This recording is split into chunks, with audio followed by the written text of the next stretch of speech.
Hari ini saya sudah membawa surat untuk Presiden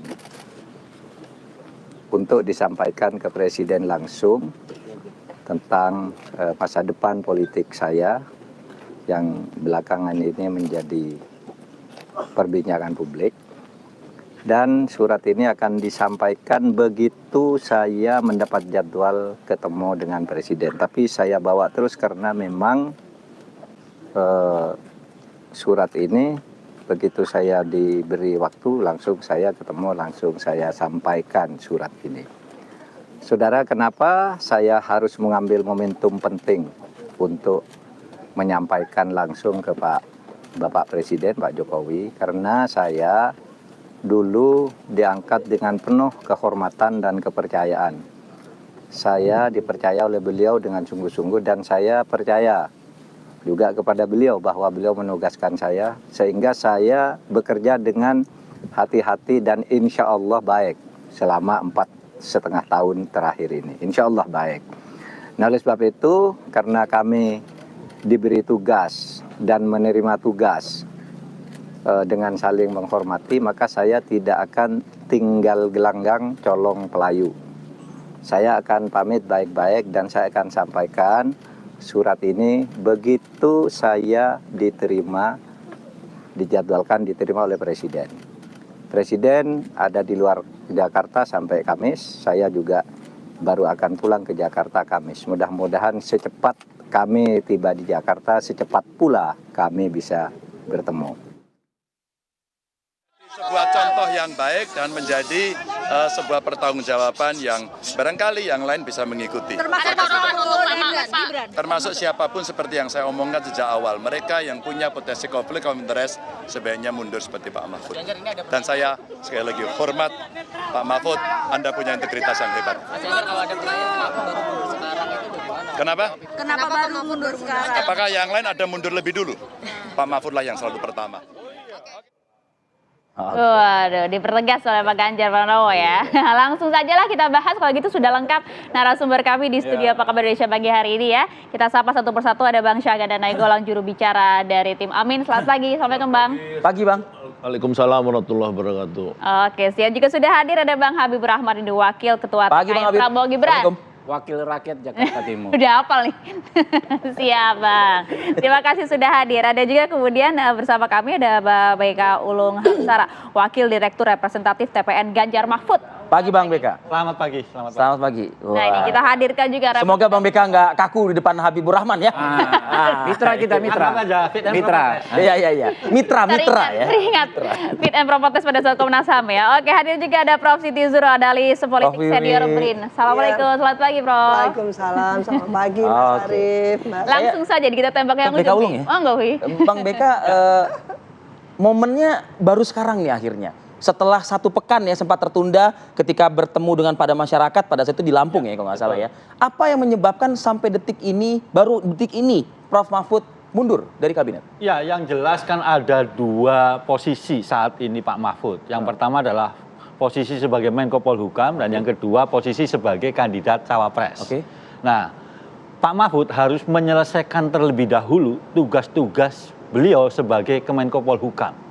Apalagi juga ada beberapa tugas yang diberikan oleh Presiden langsung kepada Pak Mahfud. Tugas yang sedang running kan? Bukan sedang running, iya, bukan. Artinya yang sedang running. Ini diselesaikan terlebih dahulu supaya apa? Siapapun nanti yang jadi pengganti Pak Mahfud sebagai Menko Polhukam akan lebih mudah. Itu yang pertama. Yang kedua juga saya kira memang kalau kita bilang momentum telat juga tidak begitu ya. Karena ini kan lebih soal prinsip dan etik. Tapi kan udah spill udah kasih preambul. Oh ya, spill ya, tentu saja soal ini kan soal waktu. Bagaimana kemudian juga menunggu jadwal Presiden gitu.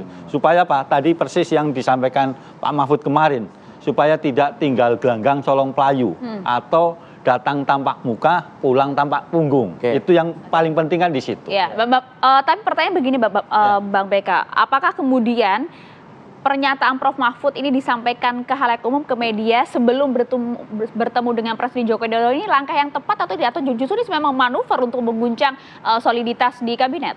Enggak, saya kira dengan rekam jejak Pak Mahfud begitu yang sudah sangat lama 25 tahun begitu di 3 cabang kekuasaan, ini soal prinsip begitu. Ini soal prinsip bagaimana kemudian dia menyatakan posisinya, sikapnya dan juga ke depan ini menghindari konflik kepentingan. Prinsip Ini itu ya. apakah sebuah kemuakan melihat situasi saat ini sudah seperti ini gitu loh. Ini kan begini. Yang pertama adalah prinsip menghindari konflik kepentingan. Iya. Itu yang pertama. Yang kedua etik gitu. Ini adalah etik dan etika bernegara. Oke. Ini yang saya kira paling penting dipegang oleh Prof Mahfud saat ini gitu. Soal kemuakan saya kira konteksnya bisa sangat luas begitu ya. Ada yang kemudian memang melihat perlakuan aparat misalnya terhadap beberapa pendukung paslon yang berbeda-beda itu satu. Yang kedua misalnya juga kalau kita melihat belakangan ini presiden keliling Jawa Tengah begitu ya. Didampingi oleh Pak Mahfud. Tanpa didampingi Pak Mahfud juga tanpa didampingi Menteri Sosial ketika bagi-bagi bansos. BLT. Ini kan sulit untuk mengatakan bahwa presiden tidak berpihak gitu ya. Karena pertanyaannya diajak atau nggak diajak? ini kan bagi-bagi tugas. Saya kira Pak Mahfud ini dalam Menko Polhukam sebagai Menko Polhukam kan tidak berurusan langsung dengan soal bantuan sosial. Ada di Kementerian Perekonomian, ada di Kementerian Sosial. Itu saya kira itu. Oke, Bang Beka, tapi menarik kalau berbicara mengenai ini adalah etika sebagai warga negara yang baik, etika bernegara begitu ya. Betul. Pertanyaannya adalah kan yang kemudian sedang berkontestasi tidak hanya Prof Mahfud. Apakah kemudian Anda mau nyebut yang lain nggak beretika gitu? Ini saya sedang bicara soal Prof Mahfud sendiri. Itu saya kira itu. Saya menjelaskan apa yang menjadi nilai yang dipegang oleh Prof Mahfud bahwa membandingkan dengan yang lain ya terserah saja. Saya kira publik bisa menilai. Itu yang pertama. Yang kedua saya kira ini juga penting untuk jadi pembelajaran kepada publik. Bagaimana seorang pejabat publik seharusnya begitu bersikap, bertindak. Itu saya kira itu. Bang Habib. Ya, ini hari ke-79 dari 93 hari Prof Mahfud ditetapkan sebagai cawapres. Artinya kalau nomenklaturnya mungkin yang paling pas rangkap status. Sekitar 84,9% dari hari di mana beliau berstatus sebagai cawapres ya, 84,9-nya itu rangkap. Jadi kalau kita ibaratkan, kita makan sop kambing itu sudah tinggal kuahnya, kita baru ngomong, nggak enak nih kuahnya, gitu loh. Udah tinggal kuah padahal. Udah tinggal kuah, dagingnya udah habis semua, gitu kan. Karena masih ada hari tenang juga, itu kan. Itu saya istilah tersebut ditanyakan seorang penjual sate di Jakarta Timur, di Klender kemarin, ngobrol bersama saya. Dari rakyat kecil, istilah dari rakyat kecil. Karena rakyat kita kan menganalisa dan membandingkan antara perkataan dan perbuatan dari apa yang dilakukan oleh elit-elit kita. Nah, lalu kalau soal tugas sebagai menteri, menteri itu kan diangkat 5 tahun. Selesai tugasnya tentu 5 tahun. Banyak sebetulnya hal-hal yang menjadi pertanyaan publik sampai sekarang nggak selesai terlalu lama. Karena Prof Mahfud mendeklarasikan sebagai satu-satunya Menko Polhukam yang bisa langsung bicara dan mengatasi masalah konkret. Satu di antaranya misalnya Harun Masiku. Harun Masiku ini kan terkait dengan kinerja beberapa kementerian dan lembaga. Lembaganya misalnya KPK, yang di bawah beliau. Ya, ada kementeriannya misalnya Kementerian Hukum dan HAM dalam hal ini Direktorat Jenderal Imigrasi. Ada juga kepolisian dalam konteks intelijennya, ya kan? Atau intelijen secara kelembagaan juga. Nah, publik juga bertanya, gitu. Yang hal-hal yang seperti ini penjelasannya seperti apa? Jadi ada PR nih, maksudnya gitu? Satgas BLBI misalnya, dari 100 sekian triliun target hanya terpenuhi kalau nggak salah 30%-nya. Ya kan, publik kan juga bertanya. Nah, jadi yang seperti ini menurut saya memang tentu kami menghormati pilihan politik. Bagaimanapun kan Pak Mahfud politisi. Dia bisa membuat pilihan-pilihan politik sesuai dengan situasi dan kondisinya beliau saat ini. Mungkin karena merasa lelah dengan rangkap status dan lain sebagainya. Tapi kalau bicara muak itu, makanya kembali ini rakyat bertanya. Tanggal 14 November sehari setelah penetapan Capres dan Cawapres, Pak Mahfud menggelar konferensi pers soal potensi kecurangan pemilu sebagai Menko Polhukam. Backdropnya Menko Polhukam, podiumnya Menko Polhukam. Lokasinya Menko Polhukam. Yang disampaikan hanyalah sesuatu potensi-potensi kecurangan yang dianggap merugikan kubunya Pak Mahfud sebagai Cawapres. Soal misalnya polisi yang katanya mendatangi kantor parpol di Solo, padahal kemudian dijelaskan semua kantor parpol didatangi. Soal misalnya ada yang memprofil siapa yang sekarang dianggap disebut pelaku kekerasan seksual mahasiswa itu, ada itu mahasiswa begitu kan? Tidak membahas sama sekali soal PJ Bupati Sorong, tidak membahas sama sekali soal PJ Bupati di Cilacap. Yang mau Anda sampaikan? Ya enggak, artinya yang saya sampaikan, yang disampaikan dalam konteks sebagai Menko Polhukam hanya sesuatu terkait kepentingan dirinya sendiri. Kalau sesuatu nggak ada kepentingan dirinya nggak disampaikan. Apakah ini ya kan adil atau tidak? Publik tentu akan mempertanyakan. Tapi secara garis besar ya kan kita menghormati ya sikap Pak Mahfud. Ya, coba Bang Ganda juga saya mau minta tanggapan terkait mundurnya Prof Mahfud. Berdasarkan tadi yang sudah disampaikan oleh para narasumber kita yang lain, Bang Syahganda. Menurut Bang Habib masih banyak PR loh. Dan juga pekerjaannya juga ternyata tidak juga adil dan merata untuk semua pihak. Ya, saya pikir Pak Mahfud sudah 2 bulan lalu saya pikir udah berniat mundur ya. Yang saya tahu, dan saya kemudian membuat statement di media bahwa Pak Mahfud tidak perlu mundur. Nah, kemudian saya berikan pesan itu melalui ponakannya yang anggota saya, ponakan kandung dia, untuk disampaikan ke Pak Mahfud, jangan mundur. Saya bilang ngintelin aja tuh. Ya kan Jokowi yang Prabowo mau ngapain nih, cawe-cawe ya. Nah, jadi saya pikir itu Pak Mahfud memang melakukan strategi ya sedikit untuk melihat map dari potensi kecurangan ini.